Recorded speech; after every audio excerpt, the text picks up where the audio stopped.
Bueno, nos presentamos. Yo soy Javier Pacheco, soy el secretario de Acción Sindical y Transiciones Estratégicas de la Confederación Sindical de Comisiones Obreras. A mi derecha y por el orden en los que los tengo, pues tenemos a Alejandro Álvarez López, que es de la empresa Duro Felguera, o sindicalista de la empresa Duro Felguera. Tenemos a Santiago Manuel Sánchez Navarro, que es de Amazon. Y tenemos a Tania Alonso Fernández, que es del sector de la educación infantil del ciclo 0-3 años. Por lo tanto, son tres sectores, evidentemente, de actividad sindical que nos van a expresar, bajo mi punto de vista, dos conceptos importantísimos en el momento del debate actual, sobre todo de cómo configuramos nuestras estrategias de acción sindical, por los dos conceptos que intentaré definiros. Primero, porque creo que expresan el reflejo de lo que hoy acuñamos todos como las tres transiciones, ¿no?, que están atravesando a la sociedad en nuestros tiempos, ¿no? La transición sobre la descarbonización, ¿no?, que puede reflejar un conflicto como el de la transformación de la empresa Duro Felguera, la transición digital, ¿no?, con el tótem Amazon, ¿no?, como un referente de ese simbolismo, ¿no?, de la digitalización y esa transición, y una que tiene dos factores, bajo mi punto de vista, muy interesantes, que es la transición demográfica, por el factor que el impacto tiene en el ámbito de los cuidados, ¿no?, el caso de los cuidados infantiles en esta ocasión, pero también por el factor de género, ¿no?, cómo el contexto de género, esta sociedad capitalista patriarcal, interpreta esta realidad a la hora de poder abordar una transición demográfica de las características que tenemos encima de la mesa. Y el segundo concepto es que precisamente cada una de ellas tiene una caracterización muy diferente en cómo se expresa la gestión del conflicto. Y la expresión de la gestión del conflicto, yo creo que probablemente de la perspectiva del movimiento sindical, de la organización de las personas trabajadoras, pues es lo más interesante que creo que podemos poder recibir de las experiencias que los tres ponentes hablarán. He presentado en esta dirección, vamos a intervenir en sentido inverso. Empezaremos, yo me callo ya. Os digo, yo eso he avisado por delante, solo me han encomendado una cosa, algo que parece muy sencillo, ser moderador, ¿no? Para los que me conocéis es un inmenso esfuerzo que yo esté callado, ya lo sabéis. Por lo tanto, cumpliré con ello, pero también cumpliré como moderador, que la única función que tiene es que nos paséis de tiempo. Por lo tanto, como queremos dejar un pequeño espacio para el debate, con las horas que tenemos y la mesa siguiente, que evidentemente es de interés, para la una tenemos que acabar sí o sí, por lo tanto, entre cuarto de hora, que no llegue, si es posible, los 20 minutos, para poder dejar como mínimo un cuarto de hora al final. Pues si te parece, sin más, Tania, tienes la palabra y empiezas la charla.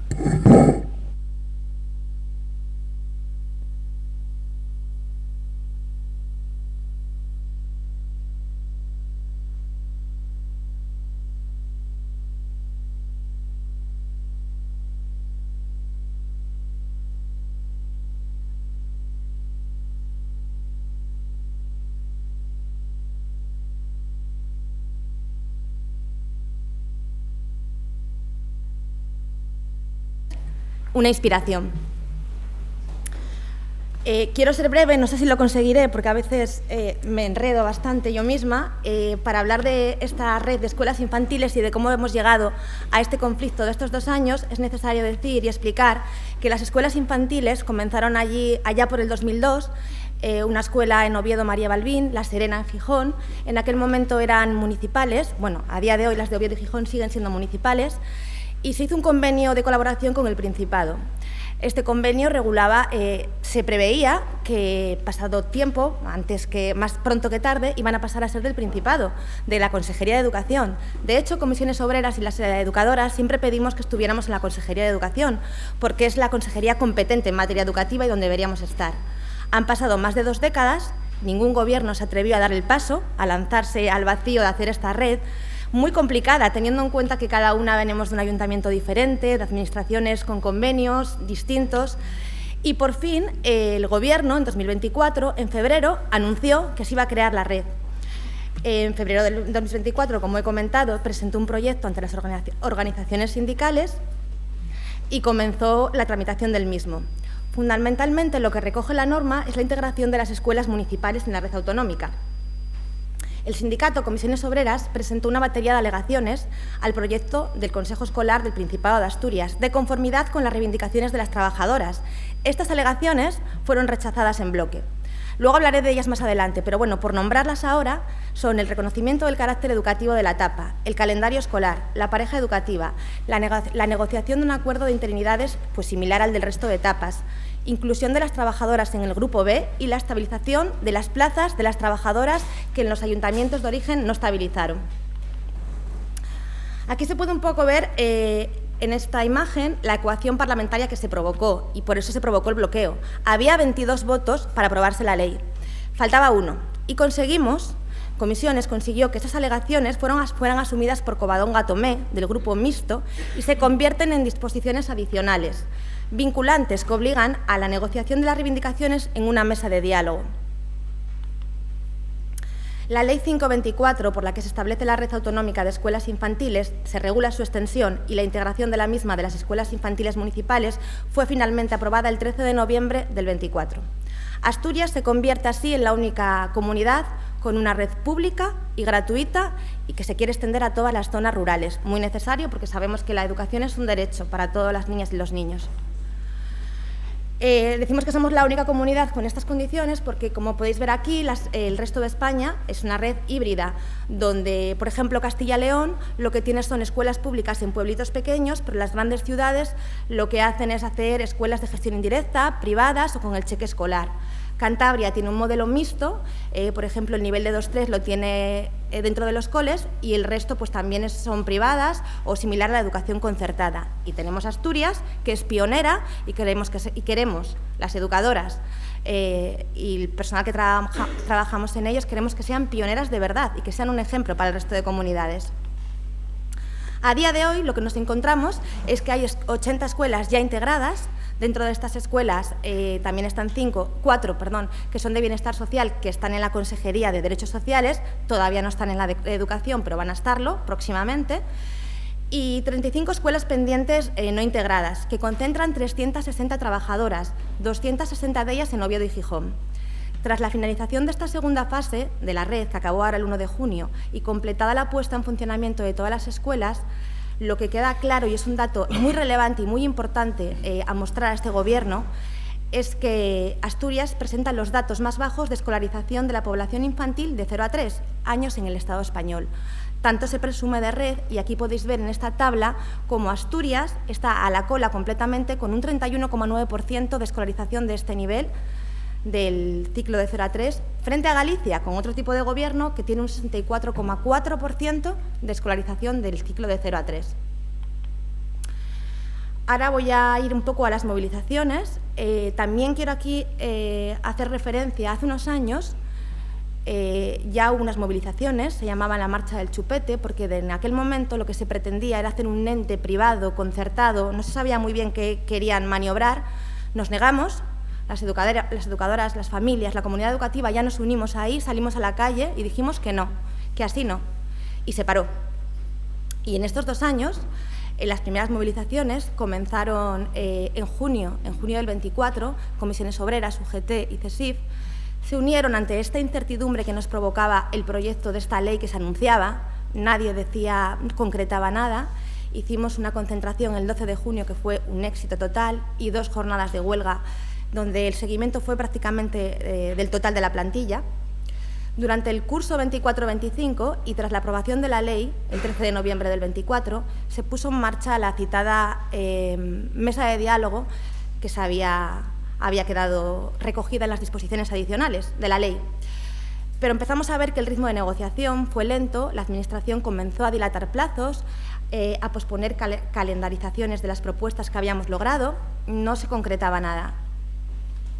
Tras 5 meses y sin apenas avances en la mesa de diálogo y con unas propuestas por parte de la Administración insuficientes que en ningún caso permitían construir una red pública, en junio del 25 y después de la gran huelga de educación y después de la dimisión de Lidia Espina y la llegada de Eva Ledo, decir que llegó con otros aires, decir que llegó con otra fuerza, otra gana de escucha, otra Bueno, la verdad es que nos sentimos esperanzadas cuando llegó a la Consejería de Educación. Pero ese mes de junio, ante el cero avances, volvimos a hacer 2 jornadas de huelga con un éxito total de seguimiento, también en unidad sindical, toda la plantilla en la calle, toda la plantilla movilizándonos. Hay municipios como Oviedo donde el seguimiento de las huelgas ha sido de más de un 90% en todos los casos, autonómicas de un 65%, de un 70%, en términos medios más del 75% en todas las jornadas de huelga. Aquí, bueno, es lo mismo, es un resumen de cómo fueron estas movilizaciones que empezaron en junio del 24, ante la incertidumbre, llegamos al curso 24-25, con la aprobación de la ley, no hubo avances, llegamos a junio del 25, 2 nuevas jornadas de huelga, éxito total de seguimiento. 5 meses después, la Administración, ya con Eva Ledo al frente, sigue dilatando plazos, no concreta medidas, las mesas de diálogo se espacian en el tiempo sin nada, y llegamos a noviembre del 25. En noviembre del 25 se une USIPA, otro sindicato que está en el sector, a las movilizaciones y convocamos 3 jornadas de huelga. Estas 3 jornadas de huelga, Un momentito.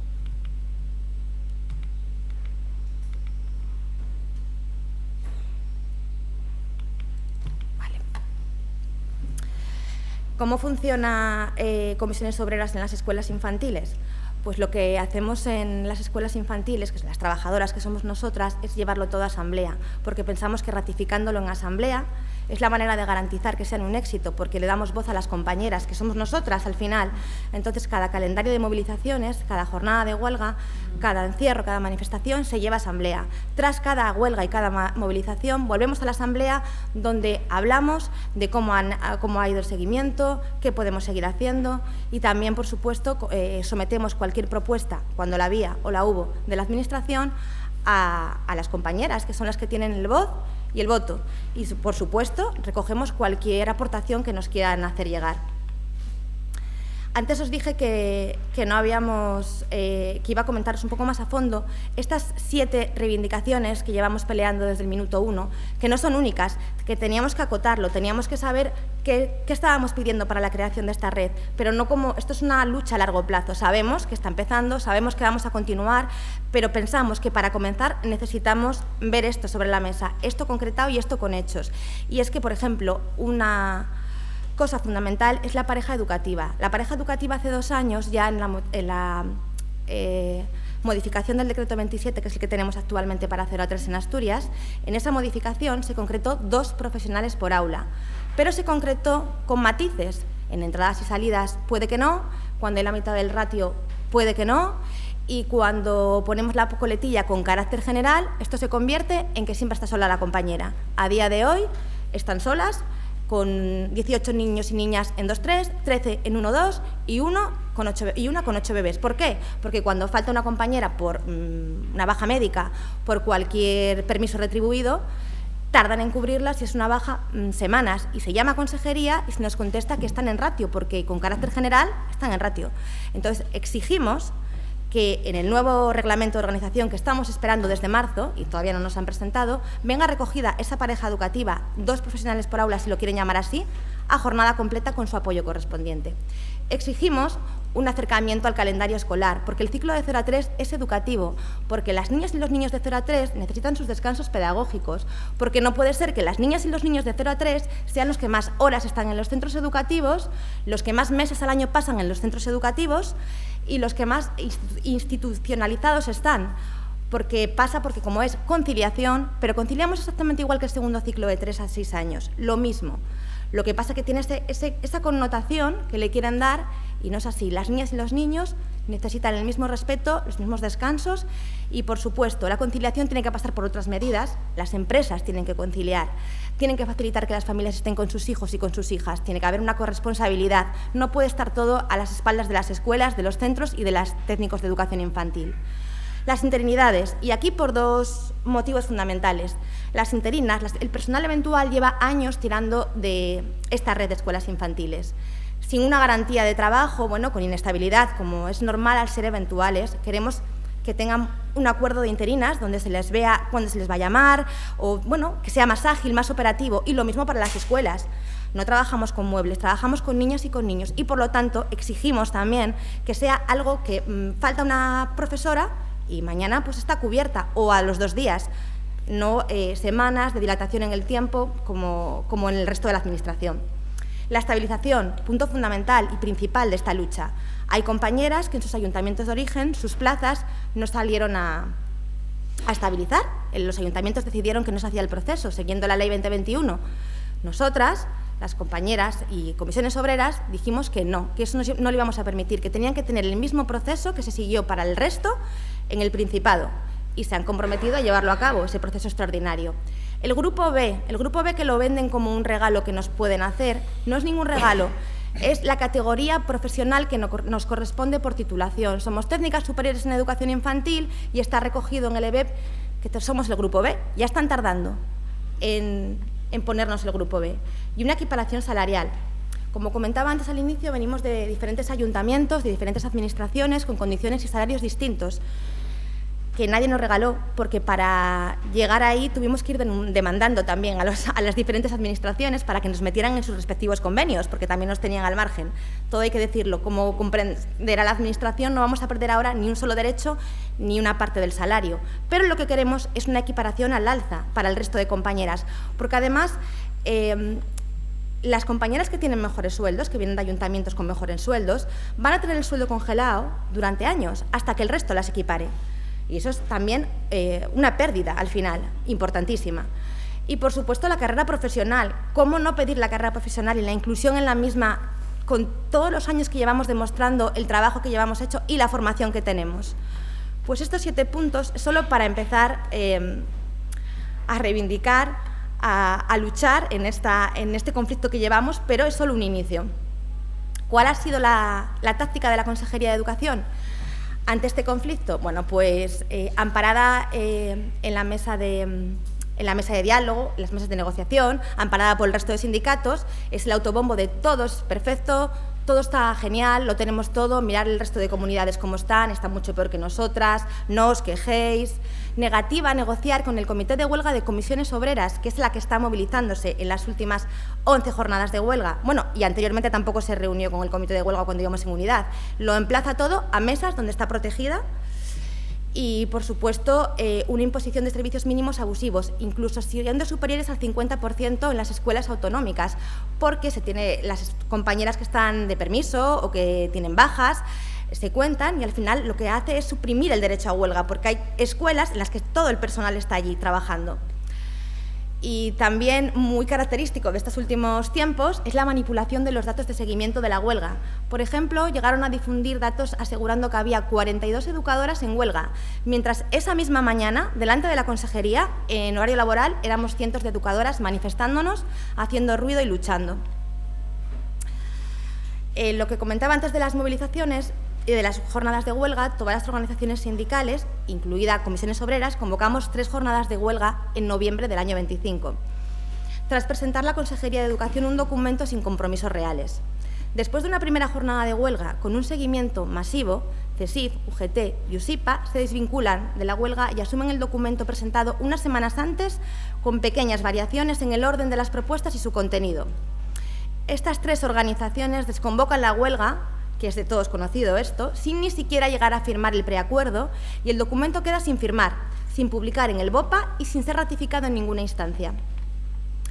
¿Qué postura empiezan a seguir el resto de sindicatos? Pues el resto de sindicatos lo que hacen es presentar este documento, ni siquiera firmado, como la solución a todos los problemas del sector.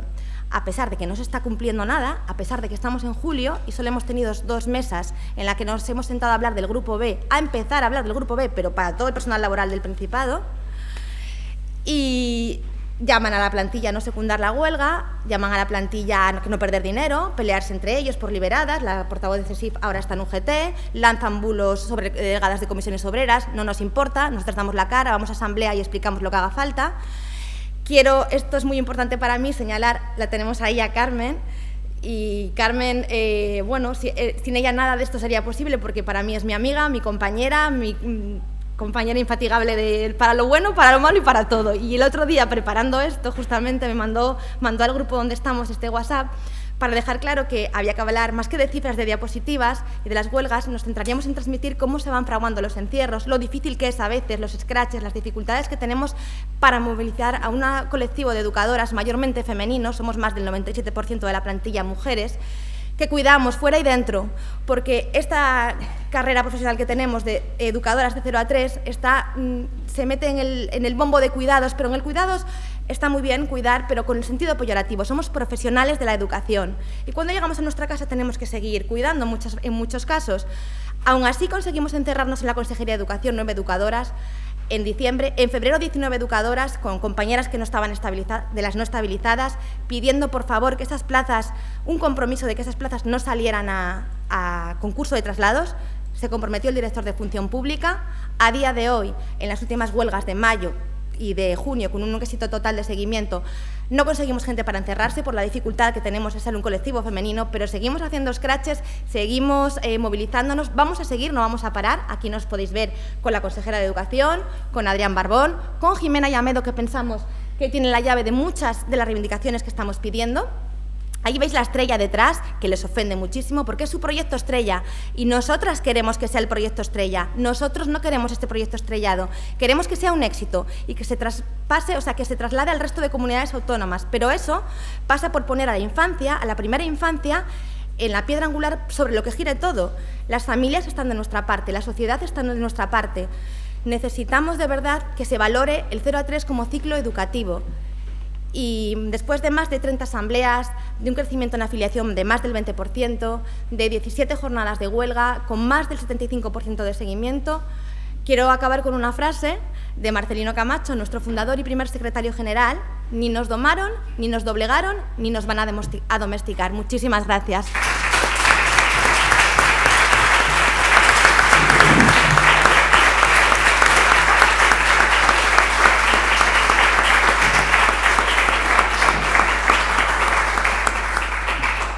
Bien, buenos días y en primer lugar quisiera agradecer a Comisiones Obreras por la invitación a participar en esta mesa redonda. Poder hacerlo en una escuela de verano laborista que lleva el nombre de Anita Sirgo es sinceramente un verdadero honor. No es un detalle menor hablar de conflictos laborales en Asturias, en un espacio sindical, académico y jurídico, y hacerlo bajo el nombre de Anita Sirgo. Nos obliga a mirar la historia con respeto, pero también a mantener los pies pegados a la realidad de lo que está ocurriendo hoy en los centros de logística. Vengo en representación de Comisiones Obreras en Amazon. Actualmente soy miembro del comité de empresa aquí en Asturias y además pertenezco a la sección sindical estatal de Comisiones Obreras en Amazon España, donde asumo tareas de comunicación y elecciones sindicales. Me gustaría empezar con una idea sencilla. En Amazon el conflicto laboral no ha desaparecido, se ha transformado.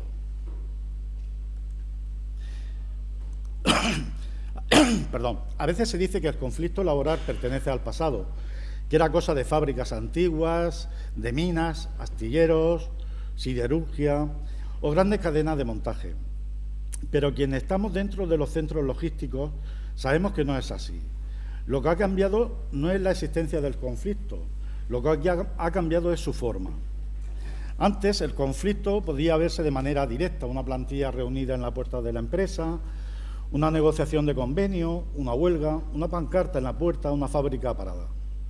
Hoy muchas veces empieza de otra manera el conflicto, con una aplicación, con una métrica, con una modificación de calendario, con una comunicación individual, con un algoritmo que asigna tareas o con un ritmo de trabajo que nadie negocia y que todo el mundo obedece. Ese es uno de los grandes cambios del mundo laboral actual.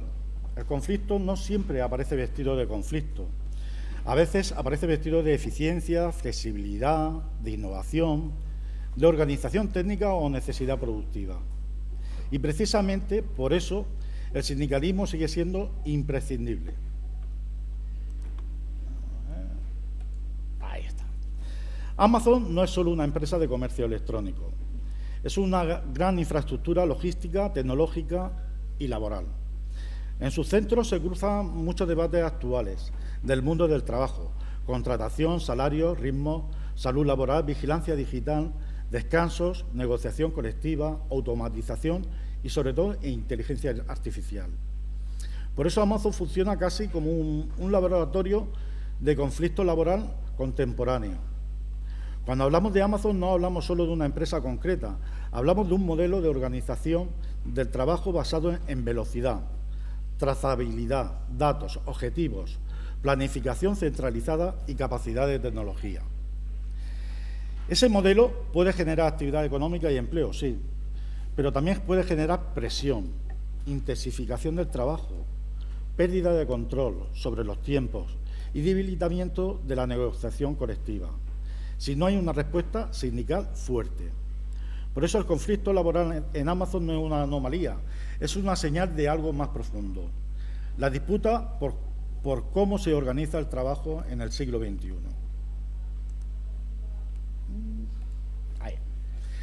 Si miramos al pasado reciente en Amazon España, hay un conflicto que marca un antes y un después.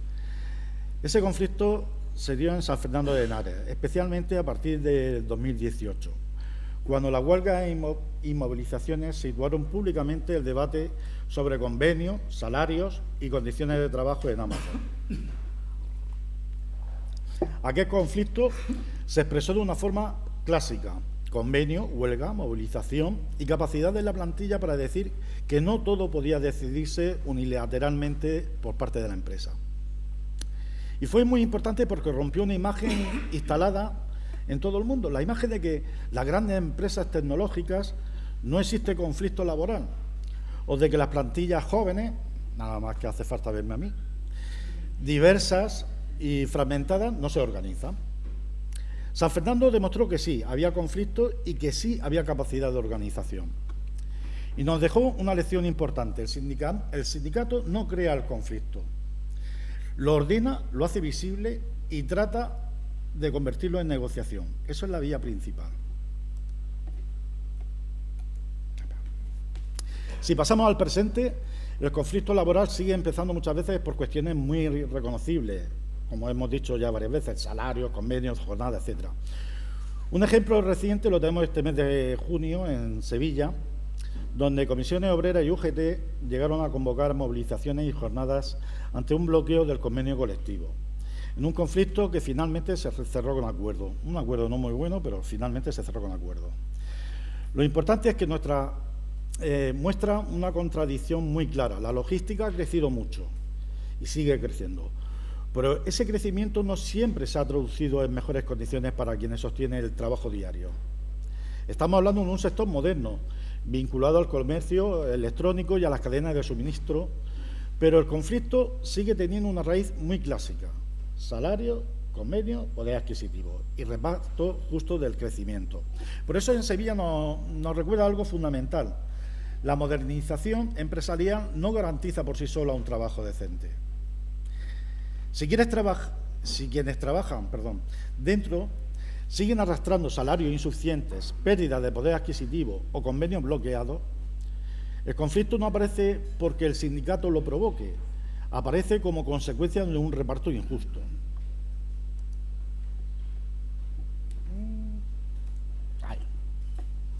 La segunda dimensión del conflicto presente es el tiempo de trabajo, el tiempo de descanso y el tiempo de vida. En Amazon hablamos mucho de flexibilidad y es verdad que existen picos de actividad importantes, como puede ser el Prime, Black Friday, Peak de Navidad. Nadie niega que la logística tenga momentos de mayor volumen, pero una cosa es organizar un pico productivo y otra muy distinta es convertir la vida de la plantilla a una disponibilidad permanente hacia la empresa. Este mes de junio hemos vivido aquí en Asturias un conflicto relacionado con la pretensión empresarial de activar las llamadas flexis positivas previo al Prime. ¿Qué son las flexis positivas? Es una distribución irregular de la jornada, simple y llanamente. Lo que pasa es que le ponemos unos nombres mucho más bonitos para que suenen mejor. No se llegó a realizar una huelga, pero sí hubo una intención fuerte por parte de las secciones sindicales. Esa presión colectiva y exigencia de negociación para frenar ese movimiento por parte de la empresa afectaba directamente a la organización personal y familiar de la plantilla. ¿Por qué? Porque tenían que hacerle ir, o querían hacerle ir, en días de descanso y encima de todo domingo. Y este ejemplo, aunque no sea una huelga, también es un conflicto laboral.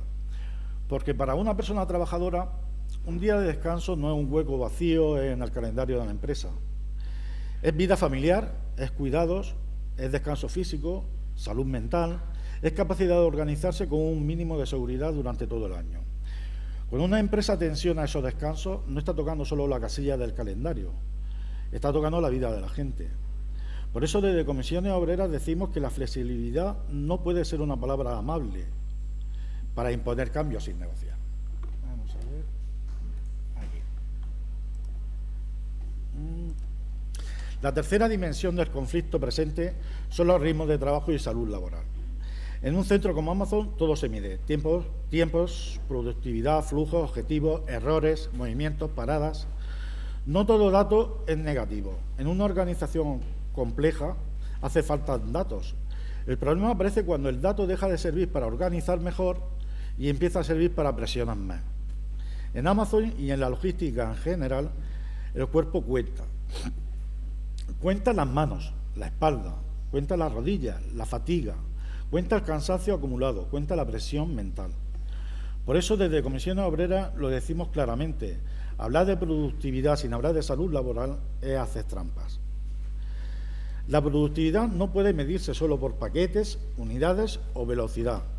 También debe de medirse por lesiones evitadas, descansos respetados, ritmos sostenibles, pausas suficientes y plantillas dimensionadas. Si el objetivo productivo solo se consigue a costa de desgaste físico, bajas, ansiedad, lesiones o rotación, entonces no estamos ante una eficiencia real. Estamos ante un traslado del coste al cuerpo de las personas trabajadoras. Un segundo. El siguiente paso de esta transformación es el conflicto digital. En Amazon, como en otras grandes empresas, la organización del trabajo es cada vez más controlada por parte de sistemas digitales, como aplicaciones, escáneres, métricas, cámaras, registros, sistemas de asignación de tareas, herramientas de planificación y cada vez más inteligencia artificial. El debate no debe de ser si tecnología sí o tecnología no. La tecnología puede ayudar, pero también puede aumentar el control, intensificar los ritmos, generar opacidad y desplazar las decisiones humanas hacia sistemas que la plantilla no conoce ni puede discutir su implantación. Por eso la pregunta sindical es muy clara: ¿quién controla esa tecnología? ¿Con qué límites? ¿Con qué transparencia? ¿Y con qué participación de la representación legal? Y aquí hay un punto clave: el algoritmo no puede ser una caja negra y opaca. Si un sistema influye en la asignación de tareas, en los ritmos, en la evaluación, en las oportunidades o en las condiciones de trabajo, la representación de las personas trabajadoras tiene el derecho a conocerlo. Mirando al futuro, el conflicto laboral de Amazon va a girar cada vez más en torno a la automatización y a la inteligencia artificial. La pregunta no será solo cuántos robots hay en un centro. Os puedo decir que en este de aquí de Asturias hay más de 1000 robots en el centro. La pregunta será quién decide cómo se implanta, qué efectos tiene sobre el empleo, qué tareas desaparecen, qué nuevas tareas aparecen, qué formación recibe la plantilla y cómo se reparten las ganancias de productividad. Porque ese es el punto central. La tecnología no es neutra en sus efectos sociales. Una misma tecnología puede servir para reducir cargas físicas, mejorar la seguridad y crear empleo de calidad. O puede servir para despedir, intensificar ritmos, controlar más y precarizar.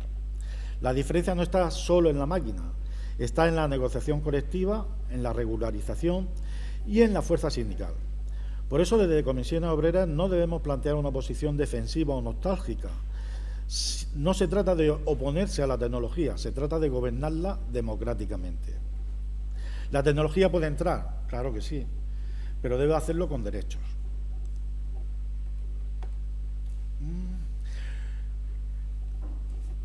Lo que ocurre dentro de Amazon no se queda dentro de Amazon. Y lo que ocurre en Sevilla tampoco es solo un problema de convenio provincial.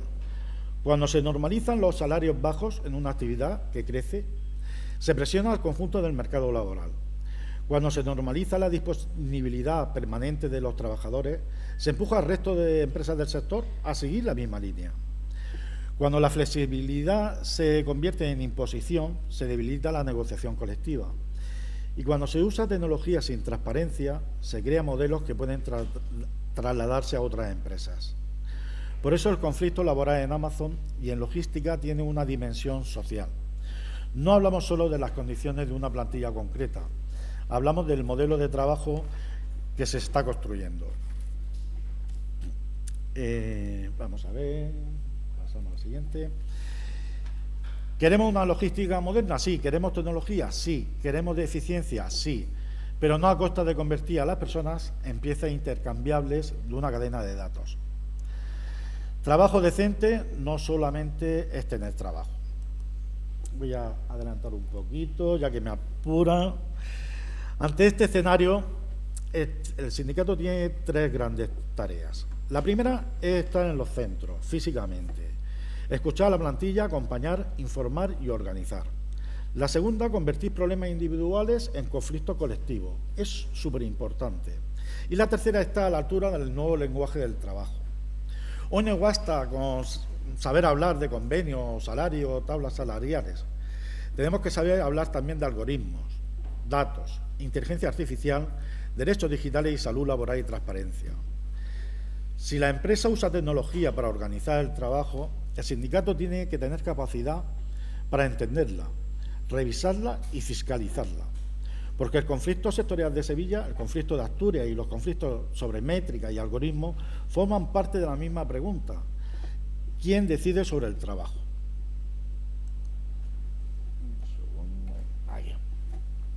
Para terminar, me gustaría volver a la idea inicial. El conflicto laboral no ha desaparecido, se ha transformado. En el pasado, el conflicto en Amazon se expresó en torno al convenio, condiciones de trabajo y reconocimiento sindical.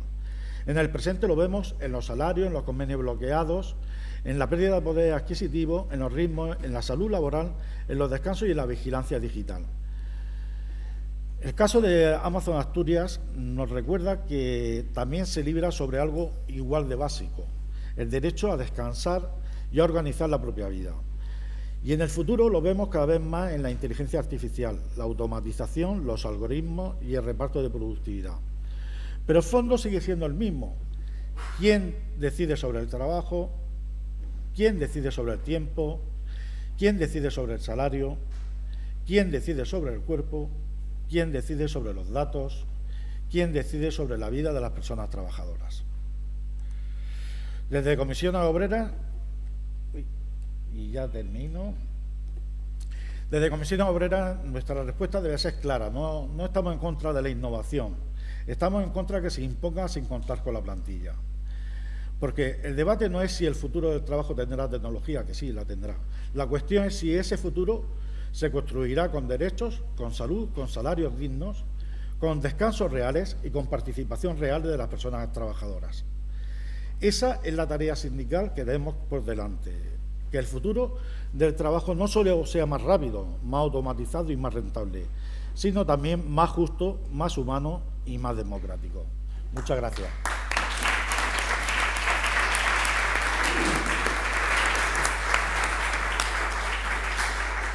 Gracias, Santiago. También lo has clavado. Por lo tanto, Alejandro, tienes el reto de no pasarte.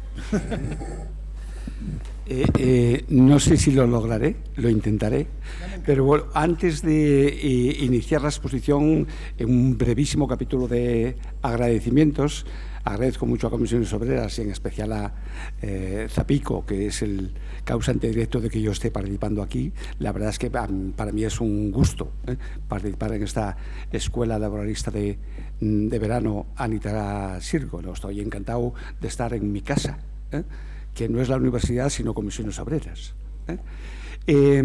Una breve aclaración también, que yo no soy un trabajador de Duro Felguera, yo soy un profesor jubilado y este conflicto lo conozco bastante bien, yo diría que suficientemente bien.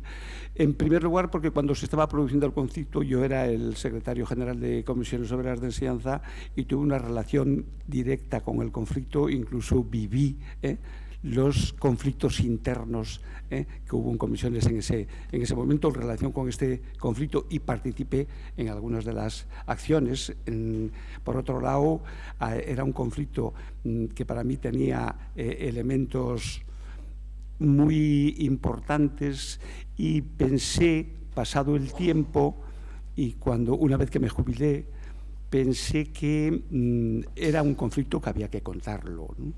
Porque si no contamos lo que ha pasado, parece que no ha sucedido. Y yo pensaba que este conflicto tenía muchísimos elementos que podían servirnos para los conflictos del presente y para los conflictos del futuro.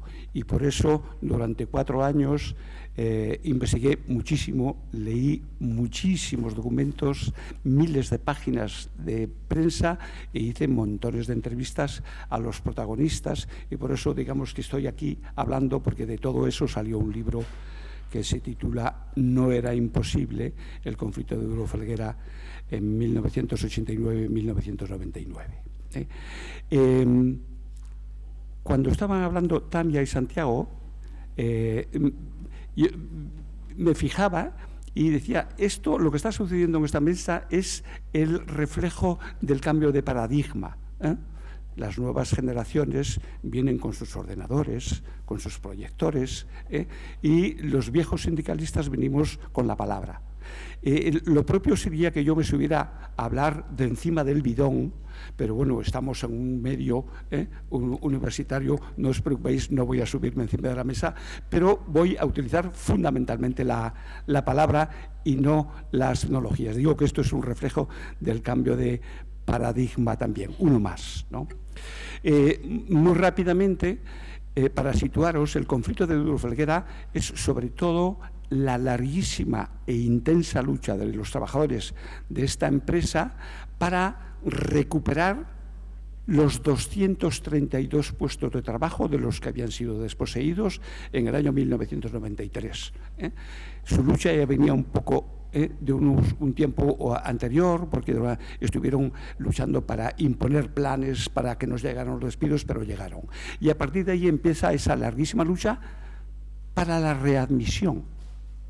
Y esos despidos fueron sancionados administrativamente por la Dirección General de Trabajo en agosto del 93 y después jurídicamente en los tribunales unos meses después.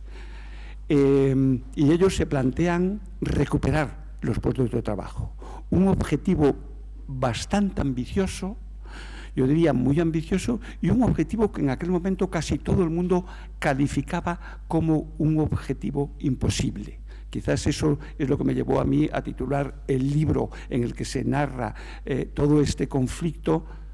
No era imposible, porque efectivamente no lo fue. Por lo tanto, estamos hablando de un conflicto largo, intenso, duro, pero también exitoso, que es un rasgo esencial. Y de ese conflicto creo yo que se pueden sacar enseñanzas para los conflictos del presente y para los conflictos del futuro.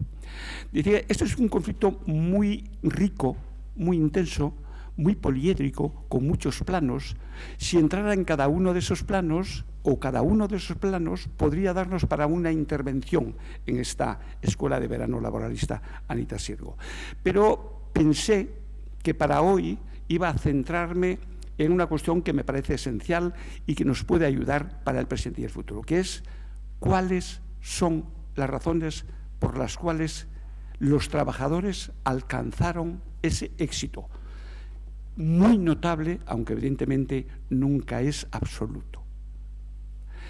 Y evidentemente me referiré al plano, al conflicto laboral, el plano laboral, el enfrentamiento entre los trabajadores con la empresa y el poder político, el plano social, el plano político, el plano humano, el plano mediático, pero muy brevemente, de soslayo, para ir viendo cuáles son las razones que justifican este éxito. En primer lugar, hay un factor clave, que es que ellos se plantean la lucha como un proceso de resistencia hasta alcanzar ese objetivo tan ambicioso: recuperar los 232 puestos de trabajo. No sobra ninguno, decía. Un objetivo que parecía una locura en muchos ámbitos, incluso entre las direcciones sindicales. Eso no va a ser posible. Pero se plantean esa lucha no como un conjunto de acciones aisladas que puedan dar lugar a algún movimiento de la patronal para mejorar las condiciones del despido o recuperar algunos, sino como una lucha de resistencia para alcanzar el objetivo, que son los 232. Y eso les lleva a enfocar su lucha contra la empresa y contra el poder político, porque son los dos ámbitos que tienen la capacidad en la toma de decisiones para que el objetivo sea posible. Y lo hacen durante bastante tiempo, como veremos. En segundo lugar, voy casi telegráficamente.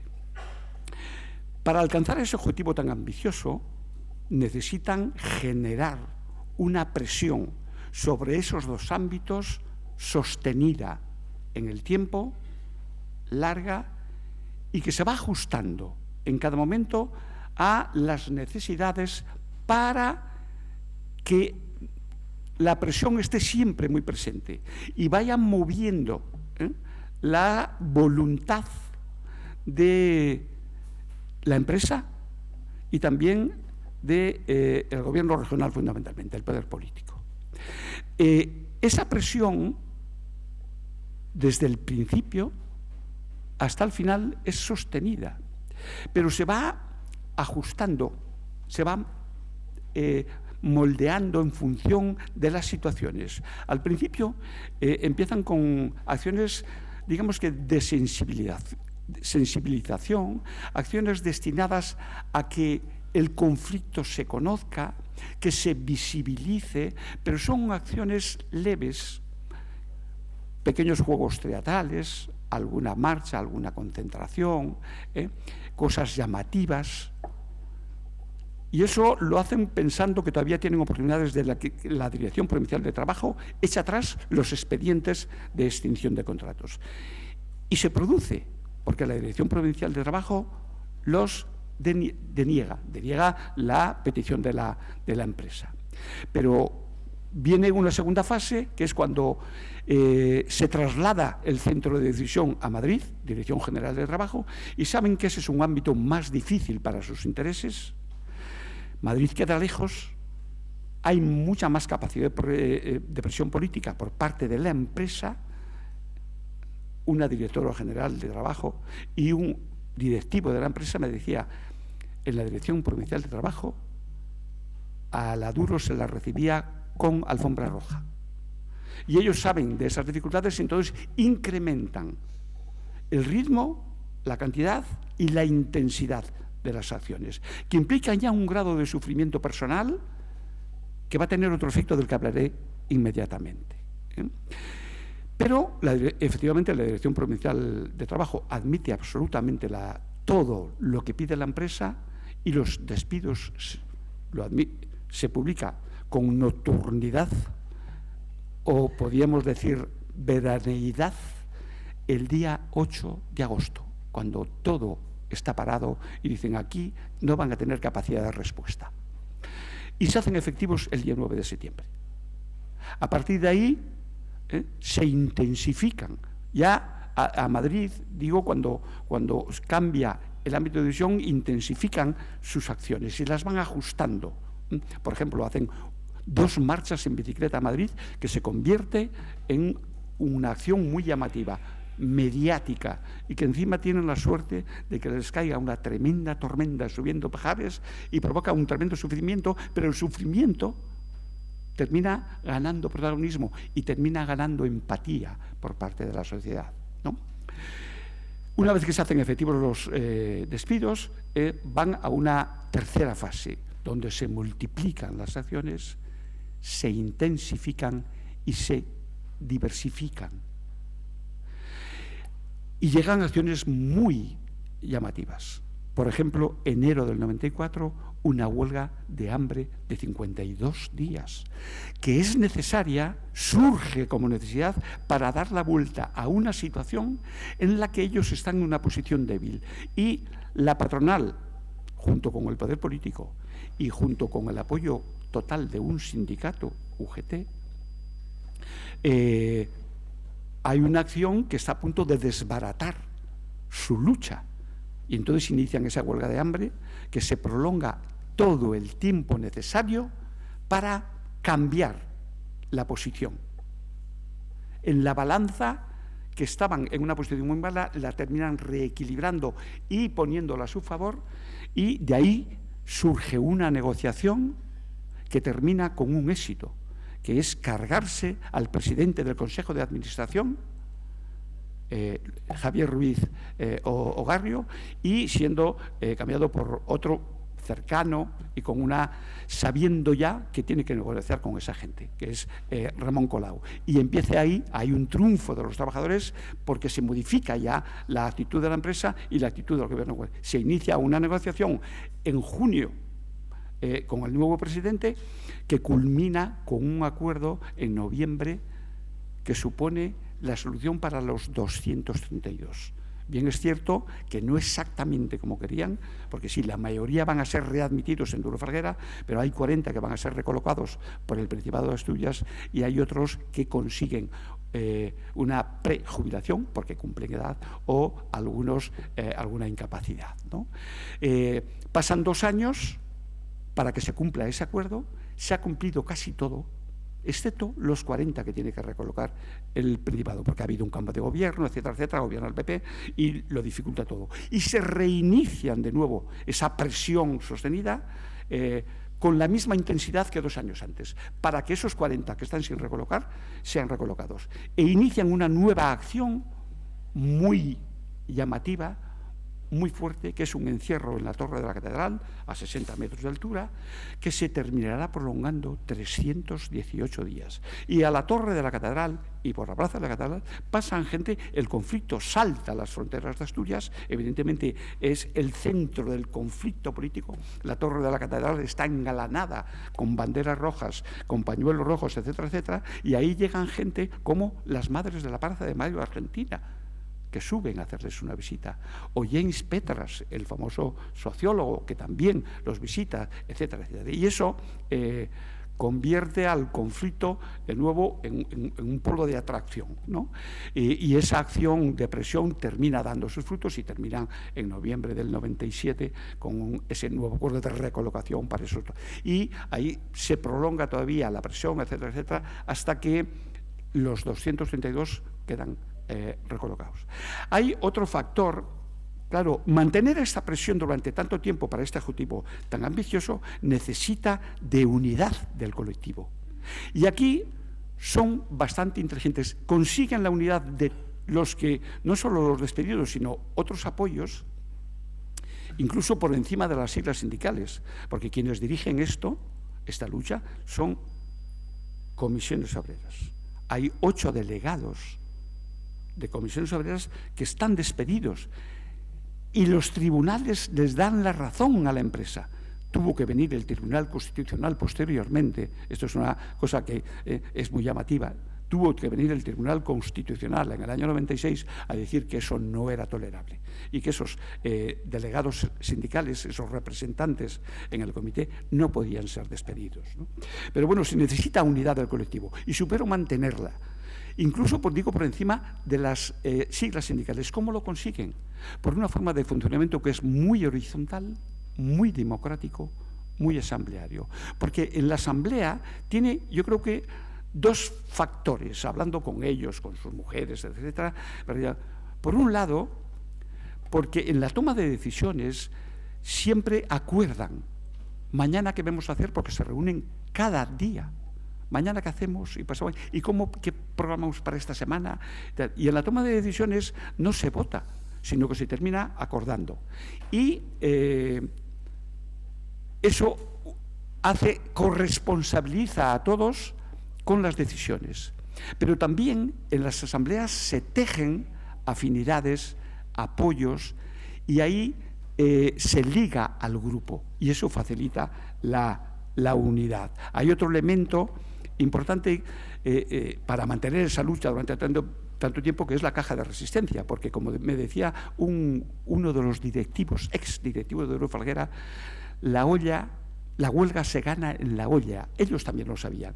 Y si nos quedamos sin recursos, y en muchos momentos pretendían ahogarlos por falta de recursos, tenían la caja de resistencia que les favorecía las necesidades fundamentales para seguir luchando. Un cuarto elemento muy importante es el apoyo social. Consiguen la empatía de la sociedad y lo logran gracias a que saben conectar con demandas sociales de ese momento. La cuenca minera y Asturias viven un proceso de reconversión muy importante y ellos ligan su lucha por el empleo, su lucha por la industrialización con las demandas sociales de reindustrialización y empleo para Asturias en un momento en el que había un drenaje continuo cada día, diario, de puestos de trabajo. Y ese apoyo social es muy importante porque tiene otra traducción que es en el ámbito político. Y aquí hay otro acierto en el conflicto. Bueno, casi todo conflicto laboral es susceptible de convertirse en un conflicto social, porque siempre hay, como hablaba Tania o como hablaba Santiago, los conflictos no solo son del centro de trabajo, tienen incidencia en el ámbito social. Y en el ámbito social, además, tenía un efecto político. Y ellos también, yo creo que tuvieron un acierto en politizar el conflicto, en el sentido de que terminan obligando al gobierno del Principado de Asturias a intervenir. Y en principio el gobierno decía, esto no es cosa nuestra, esto es un conflicto de una empresa privada entre empresa y trabajadores. Pero había dos elementos claves. Uno, la responsabilidad del gobierno sobre la industria y sobre la reindustrialización de Asturias. Dos, el control de los fondos públicos que el gobierno estaba dando, por ejemplo, a Duro Felguera, que acababa de recibir 316 millones de pesetas para crear empleo en uno de los talleres que estaban despidiendo a trabajadores, y 200 millones de crédito blando también para Duro Felguera, para esos mismos talleres, ¿no? Y por lo tanto tenía la responsabilidad de controlar esos fondos. Y ese mensaje de que el gobierno era responsable también llega a la sociedad. Y la sociedad, y termina aceptando eso y termina teniendo una influencia política que hace que el gobierno regional no tenga más remedio que aceptarlo. Para terminar, dos frases simplemente. En todo conflicto es necesaria una dirección inteligente, analítica, que no se deje llevar por las vísceras, pero que tampoco pierda la pasión.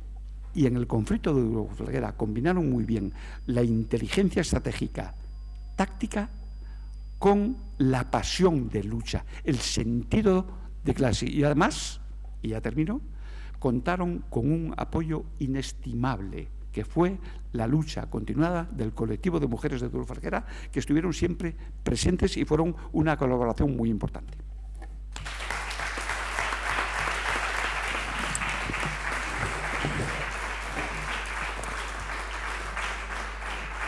Pues gracias a los tres, de verdad, por ajustaros al tiempo. Tenemos un cuarto de hora hasta que empiece la próxima mesa. Tenéis la palabra para poder expresar o pedir aclaraciones de lo que entendáis. Por lo tanto, intentaremos ser también breves en la respuesta ahora más que en la exposición. Aquí hay una palabra.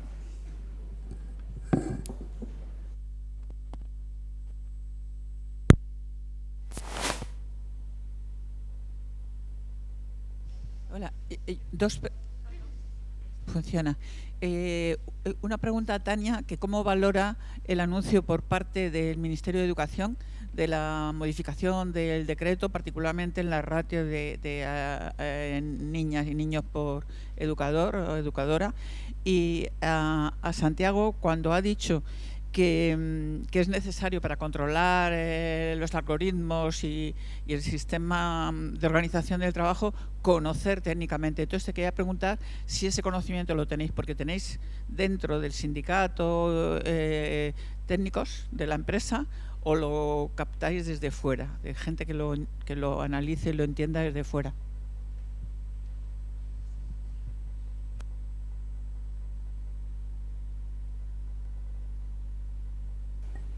Es una buenísima noticia. Desde aquí, desde Asturias, era otra de las reivindicaciones que llevábamos y la consejera nos dijo que por ahí no fuéramos, que de momento las ratios iban a mantener.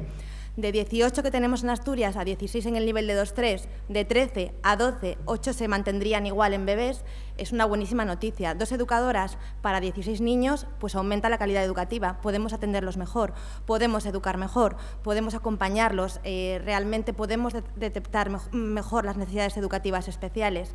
12 niños y niñas para un año, aunque siguen siendo un poco elevadas, podemos dar una mejor calidad educativa, y el 8 bebés se mantendría aquí en Asturias. Habría diferencia en eso, 2 de 2-3 bajan y una del nivel de 1-2.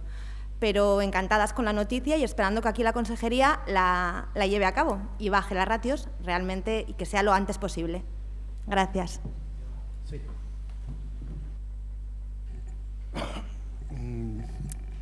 Como he tenido también que acortar un poco el mensaje, a lo mejor no se ha terminado o no he podido dejarlo medianamente claro. El tema del control del algoritmo y de la inteligencia artificial en el trabajo es una cuestión de vida o muerte sindical. O sea, yo lo planteo así, es de vida o muerte. ¿Qué ocurre? Que todavía las estructuras sindicales, tanto no ya de comisiones obreras, sino del resto de sindicatos, no están especialmente especializadas en esa materia. Entonces, cuesta mucho trabajo en poder recibir ayuda en esa materia, por ejemplo, también en materia de derecho, cuesta trabajo también encontrar especialistas en derecho especializados precisamente en materias tecnológicas. Porque yo cuando voy a Nuria o a Mónica y a plantear alguna cuestión de nuestra empresa, se creen que estamos hablando chino. O sea, eso no lo tenemos. Yo te puedo hablar en el caso nuestro de Amazon. En el caso de Amazon tenemos, aparte de la sección sindical estatal, también pertenecemos a otra unión internacional donde nos trasladamos información, porque lo bueno que tiene, entre comillas, Amazon, que también tenemos que aprovecharnos nosotros de ello, es de que utilizan la misma tecnología en todos los sitios. Entonces, la experiencia, lo que estamos tratando es hacer un grupo especializado en esa materia, en algoritmos, porque, claro, la empresa, también os digo una cosa, nosotros tenemos aquí en España, estoy por decir, una de las legislaciones más buenas en materia para poder solicitar los algoritmos a la empresa, pero si se los solicitamos, la empresa va a decir esto. Hay que pelearlo mucho para que se llegue a ese punto. Entonces, la única manera es la colaboración entre los distintos centros. De momento nosotros nos estamos especializando, lamentablemente, a base de prueba-error y hemos descubierto muchas cosas. Mira, voy a poner un ejemplo muy breve y muy simple, a la misma vez. Los compañeros, hay una serie de tareas dentro de Amazon que se le llaman indirectas. Ese tipo de tareas son indirectas porque no hay supuestamente una fiscalización de todo el trabajo que estás desempeñando. Pongo un ejemplo. Hay unos palés de totes en aquella parte y hay que trasladarlos de allí a aquí. O sea, un trabajo físico, coge una traspaleta, los coge de allí y los lleva allí. En la obsesión de la empresa por tenerlo todo controlado, ¿qué es lo que hicieron desde hace unos meses? Pues esa persona sabemos que está, pero no sabemos lo que está haciendo. Pues cogen, te asignan una pistola escáner y te colocan un código QR en aquella punta y otro código QR en la otra. De manera que cada vez que coges un artículo de esa punta, lo escaneas y dices que lo has dejado en esta otra. Claro, al principio cuando la plantea la empresa parece muy bien. Dice, oye, pues estamos hablando de un centro que es sumamente grande. Por ejemplo, si allí hay 5.000 totes, pues es interesante saber si aquí tenemos 2.000. Pero es que cuando empiezas a investigar resulta que la pistola no está diciéndote la cantidad, no la está metiendo a la nube. La pistola lo único que está haciendo es comprobar que ese trabajador ha estado ahí y luego ha estado aquí. Sí, exactamente. Es un seguimiento. ¿Alguna pregunta más? Pues lanza rápido que vamos a cortar. Y pido respuestas telegráficas. Pues en el conflicto de Duro Folguera me gustaría saber, en las asambleas, que entiendo que serían presenciales, que no sería como las que podemos hacer hoy, que tiramos mucho de online, la afluencia que había, porque además comentaste que eran diarias. Y otra pregunta también para aprender, esa estrategia de la que hablas a largo plazo, de que hay que tenerla presente y trabajarla y tal, si nos podías dar algún detalle más, cómo se puede planear un conflicto, buscar una solución de un conflicto que sabes que va a ser a largo plazo, cómo poder, algún detalle más sobre Me has engañado, ni ha sido breve ni ha sido una pregunta, me has engañado. A ver, telegráficamente, yo creo que decía que en las asambleas yo creo que se consiguen dos cosas. Una, es decir, la participación es absolutamente esencial, pero no es por democratitis. No, es porque es una necesidad, mucho más en el mundo de la lucha sindical. Porque ahí, cuando todo el mundo decide, todo el mundo se siente corresponsable de lo que se decide. Hay una cuestión previa, es ser capaz, y ahora la situación ha cambiado mucho y, por lo tanto, tenemos que imaginar nuevas formas de captación. Pero si conseguimos que la gente participe, habremos dado un paso muy importante en los conflictos, que es ligar a la gente a la lucha. Segundo, cuando la gente se siente parte de un colectivo, tiene más sensación de fuerza. El aislamiento es una de las grandes bazas de las empresas y por eso la empresa juega a que el trabajador esté aislado o se considera aislado. Y allí donde hay aislamiento, la empresa gana siempre. Y allí donde hay organización y los trabajadores se sienten parte de un colectivo, tienen muchísima más fuerza. Es evidente, no hay ningún conflicto que sea trasladable miméticamente de uno a otro, pero sí hay elementos que sí son trasladables del pasado al presente y al futuro. Pero hay que, por ejemplo, lograr que los trabajadores se sienten en cada empresa que están en este lado, frente al otro lado, que es el lado de la empresa, y que forman parte del conflicto. Decías, el conflicto no se crea, existe. Hay que organizarlo, hay que hacerlo presente. Yo creo que ese es hay que conseguir que tenga conciencia de clase. Es fácil ahora, no es fácil, pero es un reto y yo diría una condición sine qua non para ganar otras batallas. Bueno, como se trata de gestionar el conflicto, en este caso es el del tiempo, y ya tengo la presión absoluta que ha pasado por la puerta, creo que tenemos que ponerle fin a esta mesa. Yo solo agradeceros de verdad que nos hayáis podido trasladar vuestras experiencias, vuestra realidad. Yo suelo decir una cosa, la épica probablemente en Duro Folguera es muy reconocible de la lucha obrera, pero a mí me parece totalmente épico que las trabajadoras de la escuela infantil 0-3 años, con las condiciones de precariedad para articular un conflicto, sean capaces de caracterizarlo en una convocatoria de huelga, y que disputarle la organización del trabajo a un empresario que ya no es que tenga cara difusa de la globalización, sino que tiene la cara tecnológica de un algoritmo, me parece épico absolutamente de que tenga articulación y organización sindical. Muchas gracias y esperamos otra vez.